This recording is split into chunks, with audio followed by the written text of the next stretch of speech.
Yeah! Oy, Jello Boy! Hindi ka rito, may cover up tayo ngayon. So, discreet kasi si Bossing para respect din sa dating artist ni Bossing. And ito, tutorial na lang tayo. Paano mag-stencil. Using a fair page, check nyo sa Shopee, may mga ano yan, bebenta nyo dyan. So, ito yung gagawin natin ngayon. Yan. So, tingnan mo ito kung paano siya gawin. Tutorial tayo. Ito yung image. Diba? So, yan yung image. Sample. Sample lang yan. And then, duplicate mo siya. Patayin mo yung layer. Yan. So, pagka duplicate mo, punta ka dito sa Saturation. Saturation, bagsak mo. Ngayon, pag nabagsak mo na yung saturation, duplicate mo siya. And then, punta ka sa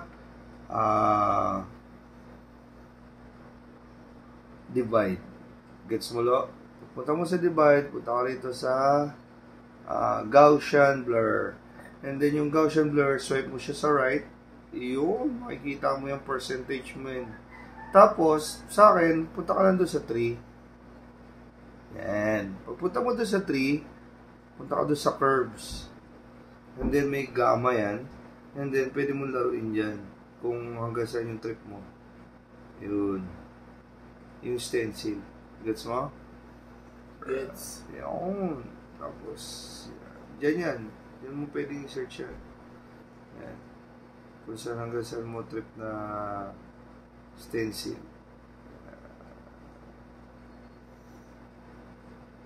Ngayon, pagka mas trip mo detailed, balik ka sa Gaussian.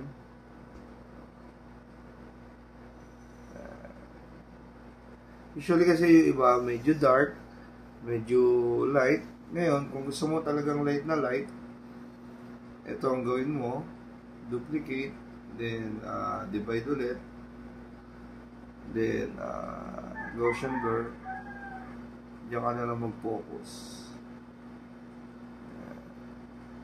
Pero ito lang yung pinakita ko, yung curves. Kasi gamma. Pwede ka mag-ano dyan, lo. Ayan. Pwede mo siyang i-light pa. Alright. So, ito.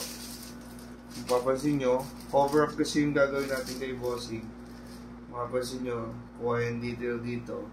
Tapos yung dito sa mata medyo dark na. Pero pwede pa tayo mag-print ng isa para may idea. So, ayun.